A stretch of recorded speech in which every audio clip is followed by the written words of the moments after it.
خواہش مدینے میں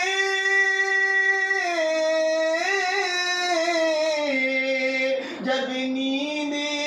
ہمیں آئے، جب نیند ہمیں آئے، او خوابوں میں آقا کے دیدار مدینے میں، او خوابوں میں آقا کے دیدار مدینے میں۔ درود پاک پر اللہم صلی اللہ سیدنا شفیعنا حبیبنا و کریمنا مولانا محمد ماضی وسلم علیہ وسلم۔ صلی علیہ الصلوۃ والسلام علیہ یا رسول اللہ صلی اللہ علیہ وسلم۔ میرے دوستوں، میرے عزیزوں، میرے پیارے اسلامی بھائیوں، میں نے آیت کریمہ پڑھنے کا شرف حاصل کیا۔ رب قدیر قرآن مقدسہ میں ارشاد فرماتا ہے قل اطیعوا اللہ والرسول فإن تولوا فإن اللہ لا يحب الکافرین۔ اے میرے محبوب، تم فرما دو اللہ اور اس کے رسول کی اطاعت تم پر بہتر ہے۔ اگر اس کے بتانے کے باوجود انسان منہ پھیر لے تو اللہ ایسے کافروں کو پسند نہیں فرماتا ہے۔ شاعر اسی انداز میں اس آیت کریمہ کی نقل کر کے اپنی شاعری میں اخراج عقیدت پیش کرتا ہے کہ زمانہ جب بھی مجھے مشکل میں ڈال دیتا ہے، زمانہ جب بھی مجھے مشکل میں ڈال دیتا ہے، میرا خدا ہزار راستے نکال دیتا ہے۔ زمانہ جب بھی مجھے مشکل میں ڈال دیتا ہے، میرا خدا ہزار راستے نکال دیتا ہے، اور زمانہ آج بھی اس کی مثال دیتا ہے، زمانہ آج بھی اس کی مثال دیتا ہے۔ نیکیاں کر کے جو دریا میں ڈال دیتا ہے، اور اپنی بھوک کا الزام اس خدا پر نہ دو، وہ ماں کے پیٹ میں بھی بچے کو پال دیتا ہے۔ اپنی بھوک کا الزام اس خدا پر نہ دو، وہ ماں کے پیٹ میں بھی بچے کو پال دیتا ہے۔ اور اللہ کے نبی صلی اللہ علیہ وسلم کی آمد سے پہلے نہ ہی اللہ کو کوئی جانتا تھا، نہ ہی پہچانتا تھا، نہ مانتا تھا، اور اللہ کے نبی کی جب آمد ہوئی تو ساری کائنات نے اللہ کے نبی کی آمد کی خوشی میں مکمل طریقے سے اللہ کو جان بھی لیا، پہچان بھی لیا، مان بھی لیا۔ شاعر بڑے ہی خوبصورت انداز میں کہتا ہے کہ انبیاء میں حبیب خدا کون ہے، انبیاء میں حبیب خدا کون ہے، آپ ہیں یا نبی دوسرا کون ہے، اور مانگتے اس لیے ہیں کہ مختار ہو، مانگتے اس لیے ہیں کہ مختار ہو، ورنہ محتاج سے مانگتا کون ہے۔ آپ آئے تو رب کا پتہ چل گیا، ورنہ کس کو پتا تھا خدا کون ہے۔ اور عرش اعظم پہ پہنچے تو رب نے کہا آ بھی جاؤ تمہیں روکتا کون ہے، آ بھی جاؤ تمہیں روکتا کون ہے۔ میرے دوستو، میرے عزیزوں، میرے پیارے اسلامی بھائیوں، بتانے کا مقصد یہ ہے کہ اللہ رب العزت نے اپنے محبوب کو کبھی اپنے سے جدا نہ کیا، چاہے وہ قرآن کی کسی بھی آیت مبارکہ میں نبی کریم صلی اللہ علیہ وسلم کا ذکر مبارک ہو اور اللہ کا ہو، تو ایسا کہیں ہو نہیں سکتا کہ اللہ نے اپنے سے اپنے محبوب کو جدا کیا ہو۔ ہر حال میں اللہ نے اپنے نام کے ساتھ اپنے محبوب کو پکارا ہے، اپنے محبوب کو جوڑا ہے۔ نبی کونین کی شان یہ دیکھیں، ایک مرتبہ اللہ کے نبی صلی اللہ علیہ وسلم کی رحمت جوش میں آئی تو اللہ کے نبی صلی اللہ علیہ وسلم اپنی بیوی حضرت عائشہ صدیقہ ام المؤمنین سے ارشاد فرماتے ہیں، اے عائشہ، جو مانگنا چاہتی ہو آج مانگ لو، تیرے شوہر، تیرے سرتاج امام الانبیاء رحمت کائنات نور مجسم صلی اللہ علیہ وسلم کی رحمت جوش میں ہے۔ حضرت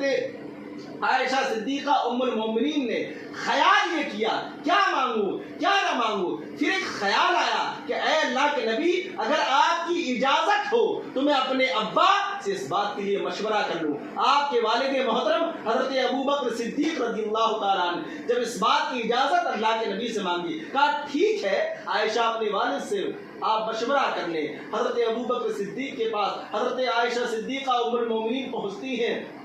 کہ اے ابا جان، اللہ کے نبی یعنی میرے شوہر، میرے سرتاج کی رحمت جوش میں ہے۔ انہوں نے کہا جو مانگنا چاہتی ہو آج مانگ لو، اللہ کا محبوب تمہیں عطا کرے گا۔ تو حضرت ابوبکر صدیق فرماتے ہیں، اے عائشہ، نبی سے ہیرے اور جواہرات مت مانگنا، سونا اور چاندی مت مانگنا، اگر کچھ مانگنا چاہتی ہو تو نبی سے یہ کہنا، اے اللہ کے نبی، معراج کے وقت جلوہ خلوت میں آپ کے اور رب کے درمیان جو باتیں ہوئی ہیں ان باتوں میں سے ایک بات بتا دے، لیکن میری شرط ہے سب سے پہلے نبی جو تمہیں عطا کریں گے سب سے پہلے تم اپنے ابا کو بتاؤ گی۔ اس بات کے لیے راضی ہو گئی، اللہ کے نبی کی خدمت میں آئی، اللہ کے نبی سے عرض کرتی ہیں، یا رسول اللہ، معراج کے وقت جلوہ خلوت میں آپ کے اور رب کے درمیان جو گفتگو ہوئی ہے، جو بات ہوئی ہے، ان باتوں میں سے ایک بات بتا دے۔ اب غور کرنے کی بات ہے، اللہ اور محمد رسول اللہ کے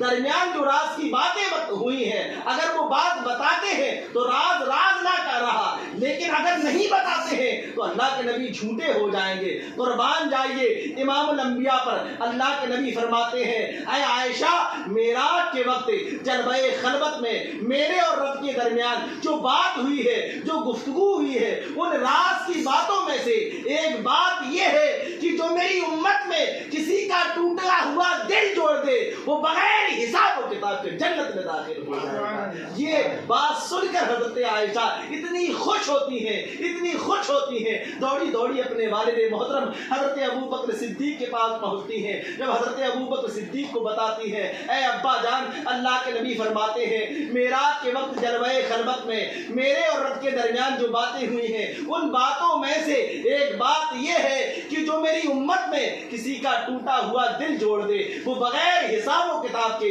جنت میں داخل ہو جائے گا۔ حضرت ابو بکر صدیق زار و زار رونے لگتے ہیں، حضرت عائشہ بے چین ہو جاتی ہیں، بے قرار ہو جاتی ہیں، فرماتی ہیں، اے ابا جان، یہ رونے کی بات تو نہیں ہے، یہ تو خوشی کی بات ہے، جو رسول کائنات کی امت میں کسی کا ٹوٹا ہوا دل جوڑ دے وہ بغیر حساب و کتاب کے جنت میں داخل ہو جائے گا۔ حضرت ابو بکر صدیق فرماتے ہیں، اے عائشہ، میں اس لیے نہیں رو رہا ہوں کہ جو کسی کا ٹوٹا ہوا دل جوڑ دے وہ بغیر حساب و کتاب کے جنت میں چلا جائے گا۔ تم اس حدیث کا پہلا رخ دیکھ رہی ہو، میں اس کا دوسرا رخ یہ دیکھ رہا ہوں، کہیں ابو بکر نے کسی کا دل تو نہیں توڑا ہے جو جہنم کا ایندھن بن جائے۔ قربان جائیے میرے دوستو، میرے عزیزو، اسی لیے اللہ کے نبی صلی اللہ علیہ وسلم کی ذات مبارکہ سے ہر امت محمدیہ کو یہ درس ملتا ہے۔ آپ یوں کہہ لیجئے، یاد احمد بھلانا نہیں چاہیے، اس سے دامن بچانا نہیں چاہیے،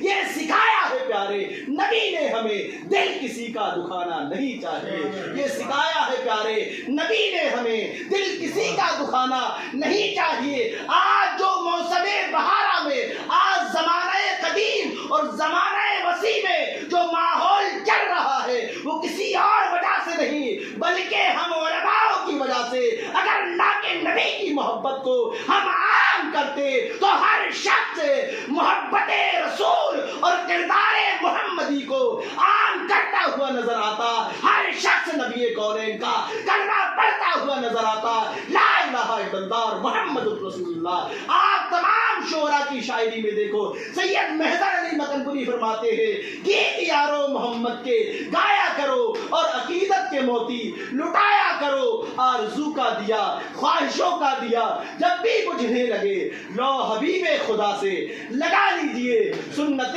مصطفیٰ تو ہے محضر یہی، دشمنوں کو گلے سے لگا لیجئے۔ یہی تو سرکار دو عالم صلی اللہ علیہ وسلم کا پیغام عام ہے امت کو کہ اے لوگو، اے میرے امتیوں، تم میرا فرمان ہر امتی میں عام کر دو، ہر شخص تمہیں سینے سے لگاتا ہوا نظر آئے گا۔ میرے دوستو، میرے عزیزو، غور کرنے کا مقام ہے، آج جو امت محمدیہ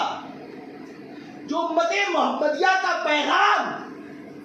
دراصل در حقیقت کسی نے عام کیا ہے تو وہ اولیاء اللہ کی ذات ہے۔ آج آپ تذکرے پڑھیں تو کہیں نہ کہیں حضور سرکارہ سیدنا سید بدیع الدین قطب المدار کی ذات موجود نظر آئے گی، کہیں غریب نواز کی ذات آئے گی، کہیں صابر کلیر کی ذات۔ جتنے بھی اولیاء اللہ ہیں ان کا کرم ہے جو آج ہم دنیا میں لا الہ الا اللہ محمد رسول اللہ۔